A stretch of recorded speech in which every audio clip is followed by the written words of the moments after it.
देवकी नंदाय विद्महे वासुदेवाय धीमहि तन्नो कृष्ण प्रचोदयात्। जय श्री कृष्ण मेरे परम आत्मीय जनों, कृष्ण आस्था प्रमिला चैनल पर आपका हार्दिक स्वागत करती हूँ। और आज हम बात करते हैं देव प्रबोधिनी एकादशी पर। कार्तिक शुक्ल एकादशी देव प्रबोधिनी एकादशी होती है। श्री भगवान ने कहा, हे अर्जुन, तुम मेरे बड़े ही प्रिय सखा हो। हे पार्थ, अब मैं तुम्हें पापों का नाश करने वाली तथा पुण्य और मुक्ति को देने वाली देव प्रबोधिनी एकादशी की कथा सुनाता हूँ। श्रद्धा पूर्वक सुनो। इस संबंध में मैं तुम्हें नारद और ब्रह्मा जी के बीच हुए वार्तालाप को सुनाता हूँ। एक बार नारद जी ने ब्रह्मा जी से पूछा, हे पिता, प्रबोधिनी एकादशी के व्रत का क्या फल होता है? आप कृपा करके मुझे विस्तार पूर्वक बताएं। ब्रह्मा जी ने कहा है, हे पुत्र, कार्तिक मास के शुक्ल पक्ष की प्रबोधिनी एकादशी के व्रत का फल 1,000 अश्वमेघ तथा 100 राजसूय यज्ञ के फल के बराबर होता है। नारद जी ने पूछा, हे पिता, एक संध्या को भोजन करने से, रात्रि में भोजन करने तथा पूरे दिन उपवास करने से क्या क्या फल मिलता है, उसे आप समझाएं। ब्रह्मा जी ने कहा, हे नारद, एक संध्या को भोजन करने से 2 जन्म के तथा पूरे दिन उपवास करने से 7 जन्मों के पाप नष्ट होते हैं। जिस वस्तु का त्रिलोक में मिलना दुष्कर है, वह वस्तु भी प्रबोधिनी एकादशी के व्रत से प्राप्त होती है। प्रबोधिनी एकादशी के व्रत के प्रभाव से बड़ा पाप भी क्षण मात्र में नष्ट हो जाता है। पूर्व जन्म के किए हुए बुरे कर्मों को प्रबोधिनी एकादशी का व्रत क्षण भर में नष्ट कर देता है। जो मनुष्य अपने स्वभाव अनुसार प्रबोधिनी एकादशी का विधि पूर्वक व्रत करते हैं, उन्हें पूर्ण फल प्राप्त होता है। हे पुत्र, जो मनुष्य श्रद्धा पूर्वक इस दिन थोड़ा भी पुण्य करते हैं, उसका वह पुण्य पर्वत के समान अटल हो जाता है। जो अपने हृदय के अंदर ही ऐसा ध्यान करते हैं कि प्रबोधिनी एकादशी का व्रत करूंगा, उसके 100 जन्मों के पाप नष्ट हो जाते हैं मात्र संकल्प से। जो मनुष्य प्रबोधिनी एकादशी को रात्रि जागरण करते हैं, उनकी बीती हुई तथा आने वाली 10 पीढ़ियां विष्णु लोक में जाकर के वास करती हैं और नरक में अनेक दुखों को भोगते हुए उनके पितृ विष्णु लोक में जाकर के सुखों को भोगते हैं। हे पुत्र, ब्रह्म हत्या आदि महान पाप भी प्रबोधिनी एकादशी के दिन रात्रि को जागरण करने से नष्ट हो जाते हैं। प्रबोधिनी एकादशी को रात्रि जागरण करने का फल अश्वमेघ आदि यज्ञों के फल से भी अधिक महत्वपूर्ण होता है। समस्त तीर्थों में जाने का, गौ, स्वर्ण, भूमि आदि के दान का फल प्रबोधिनी एकादशी के रात्रि के जागरण के फल के बराबर होता है। हे नारद, इस संसार में उसी का जीवन सफल है जिसने प्रबोधिनी एकादशी के व्रत के द्वारा अपने कुल को पवित्र किया है। संसार में जितने भी तीर्थ हैं तथा जितने भी तीर्थों की आशा की जा सकती है, वे प्रबोधिनी एकादशी का व्रत करने वाले के घर में रहते हैं। मनुष्य को समस्त कर्मों को त्यागते हुए भगवान की प्रसन्नता के लिए कार्तिक मास में प्रबोधिनी एकादशी का व्रत अवश्य करना चाहिए। जो मनुष्य इस एकादशी को व्रत करता है, वह धनवान, योगी, तपस्वी तथा इंद्रियों को जीतने वाला हो जाता है, क्योंकि एकादशी भगवान विष्णु की अत्यंत प्रिय है। इसके व्रत के प्रभाव से मनुष्य पुनः जन्म नहीं लेता है। इस व्रत के प्रभाव से कायिक, वाचिक और मानसिक तीनों प्रकार के पाप नष्ट होते हैं।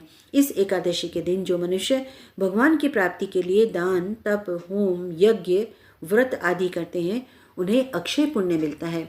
प्रबोधिनी एकादशी के दिन भगवान की पूजा करने से बाल, यौवन और वृद्धावस्था के समस्त पाप नष्ट हो जाते हैं। इस एकादशी की रात्रि को जागरण करने का फल सूर्य ग्रहण के समय स्नान करने के फल से 1,000 गुना अधिक होता है। मनुष्य अपने जन्म से लेकर के जो पुण्य करता है, वह पुण्य प्रबोधिनी एकादशी के व्रत के पुण्य के सामने व्यर्थ है। जो मनुष्य प्रबोधिनी एकादशी का व्रत नहीं करते, उनके समस्त पुण्य व्यर्थ हो जाते हैं। इसीलिए हे नारद, तुमको भी विधि पूर्वक विष्णु भगवान की पूजा करनी चाहिए। जो मनुष्य कार्तिक मास में धर्म परायण होकर के अन्य व्यक्तियों के घर का अन्न नहीं खाते, उन्हें चंद्रायण व्रत का फल मिलता है। कार्तिक मास में भगवान दान आदि से उतने प्रसन्न नहीं होते जितने कि शास्त्रों की कथा सुनने से प्रसन्न होते हैं। कार्तिक मास में जो मनुष्य भगवान की कथा को थोड़ा बहुत पढ़ते हैं अथवा सुनते हैं, उन्हें 100 गायों के दान का फल मिलता है।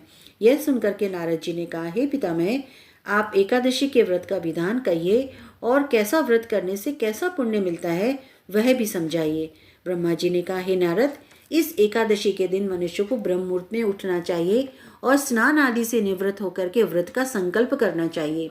उस समय भगवान से विनती करनी चाहिए कि हे भगवान, आज मैं निराहार रहूंगा और दूसरे दिन भोजन करूंगा, इसीलिए आप मेरी रक्षा करें। इस प्रकार विनय करके भगवान की पूजा करनी चाहिए और व्रत आरंभ करना चाहिए। उस रात्रि को भगवान के समीप गीत, नृत्य, बाजे तथा कथा कीर्तन करते हुए रात्रि व्यतीत करनी चाहिए। प्रबोधिनी एकादशी के दिन कृपणता को त्याग करके बहुत से पुष्प, अगर, धूप आदि से भगवान की आराधना करनी चाहिए। शंख के जल से भगवान को अर्घ्य देना चाहिए। इसका फल तीर्थदान आदि से करोड़ गुना अधिक होता है। जो मनुष्य अगस्त्य पुष्प से भगवान की पूजा करते हैं, उनके सामने इंद्र भी हाथ जोड़ते हैं। कार्तिक मास में जो बिल्व पत्र से भगवान की पूजा करते हैं, उन्हें अंत में मुक्ति मिलती है। कार्तिक में जो मनुष्य तुलसी दल से भगवान की पूजा करते हैं, उसके 10,000 जन्मों के समस्त पाप नष्ट हो जाते हैं। जो मनुष्य इस माह में श्री तुलसी जी के दर्शन करते हैं, स्पर्श करते हैं, ध्यान करते हैं, उनकी सेवा करते हैं, रोपण करते हैं अथवा उनकी रक्षा करते हैं, वे 1000 कोटि युग तक भगवान के घर में निवास करते हैं। जो मनुष्य तुलसी का पौधा लगाते हैं, उनके कुटुंब में जो पैदा होते हैं, वे प्रलय के अंत तक विष्णु लोक में रहते हैं। जो भगवान की कदम्ब पुष्प से पूजा करते हैं, वह यमराज के दुखों को नहीं पाते। समस्त मनोवांछाओं को पूरा करने वाले भगवान कदम्ब पुष्प को देख करके अत्यंत प्रसन्न होते हैं। यदि उनकी कदम्ब पुष्प से पूजा की जाए तो फिर बात ही क्या है। जो गुलाब के पुष्प से भगवान की पूजा करते हैं, उन्हें मुक्ति मिलती है। जो मनुष्य बकुल और अशोक के फूलों से भगवान की पूजा करते हैं, वे अनंत काल तक शोक से रहित हो जाते हैं। जो मनुष्य विष्णु भगवान की सफ़ेद और लाल कनेर के फूलों से पूजा करते हैं, उन पर भगवान अत्यंत प्रसन्न होते हैं।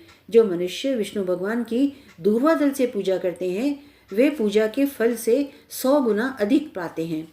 जो भगवान की शमी पत्र से पूजा करते हैं, वे भयानक यमराज के मार्ग को सरलता से पार कर जाते हैं। जो मनुष्य चंपक पुष्प से भगवान विष्णु की पूजा करते हैं, वे आवागमन के चक्र से छूट जाते हैं। जो मनुष्य स्वर्ण का बना हुआ केत के पुष्प भगवान पर चढ़ाते हैं, उनके करोड़ों जन्मों के पाप नष्ट हो जाते हैं। जो पीले और रक्त वर्ण कमल के सुगंधित पुष्पों से भगवान की पूजा करते हैं, उन्हें श्वेत दीप में स्थान मिलता है।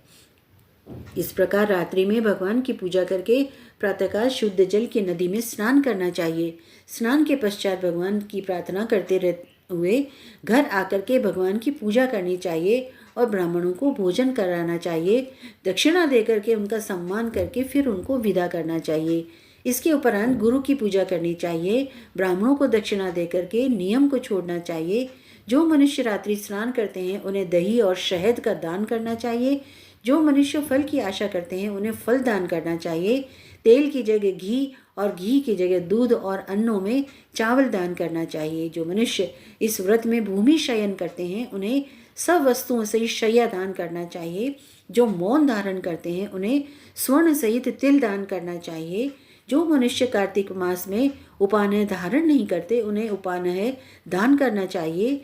जो इस मास में नमक त्यागते हैं, उन्हें शक्कर दान करनी चाहिए। जो मनुष्य नित्य प्रति देव मंदिरों में दीप जलाते हैं, उन्हें स्वर्ण या तांबे के दीप को घी अथवा बत्ती सहित दान करना चाहिए। जो मनुष्य चतुर्मास्य व्रत में किसी वस्तु को त्याग देते हैं, उन्हें उस दिन से पुनः ग्रहण करनी चाहिए।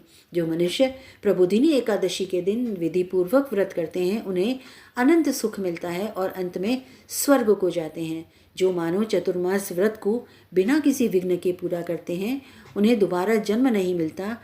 जिन मनुष्यों का व्रत खंडित हो जाता है, उन्हें दोबारा आरंभ कर लेना चाहिए। जो मनुष्य इस एकादशी के महात्म्य को सुनते हैं, पढ़ते हैं, उन्हें अश्वमेध यज्ञ का फल प्राप्त होता है।